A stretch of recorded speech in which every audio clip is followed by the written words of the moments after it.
Okay, let's do one more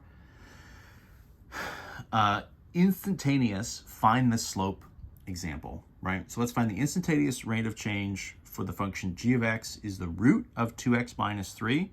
Let's do it at the point 6 comma 3, right? So this is our a and this is our f of a. So let's do the calculations first, right? We know we're going to need g of 6 plus h.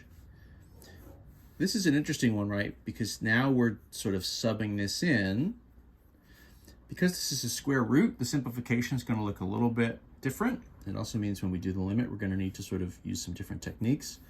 This would be, right, kind of 12 plus 2h minus 3. So this is kind of the root of 9 plus 2h. That's a little messy. If we do g of just regular 6, that's 2 times 6 minus 3 is just the 12 minus 3 is the root of 9. And then, of course, we know that's going to turn into a 3. Okay? So we've got those as sort of our building blocks. So let's set our limit up. So the slope, again, at this coordinate, right? These are all specifically slopes at particular values. In this case, sort of where the x value is 6. We're thinking it was our a value. So this is the limit. H goes to 0. So again, it should be g of 6 plus h minus g of 6 over h. It still has, they all have this consistently. They'll go to 0 on the top and the bottom. So this is going to become the limit, h to 0. So what did this first one simplifies to? Root of 9 plus 2h minus 3 all over h. All right. So this by itself without any modifications isn't really anything, right? I mean, this would go to 0 and 0 because you'd say root of 9 plus 2 times 0 is root of 9 is 3. 3 minus 3 is 0 over 0. So what we need to do, right, and you're probably saying this seems kind of familiar, we want to use the conjugate. So I want to multiply by the same root and the same number, but I'm going to do it plus 3 instead of minus.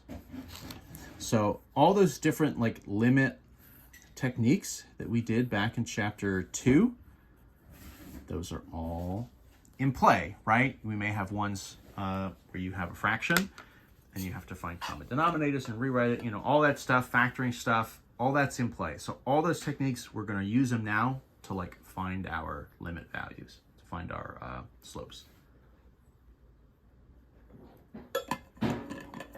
So of course, up top, this is going to essentially get us the difference of squares, right? The root. So this becomes limit h to 0. So the top's going to clean up. This would be root times root. Would leave us with 9 plus 2h outside of the radical. Plus and minus, a 3 root version. They're going to cancel. Minus 3 times 3 is minus 9. All over. So now the root action shifts to the bottom. H times root 9 plus 2h plus 3. So what will happen, right, is the 9 up here cancels the 9 up here. So this is our limit. H goes to 0. So this would be 2 times h in the numerator times an h on the bottom. Don't distribute, right? Leave that stuff alone.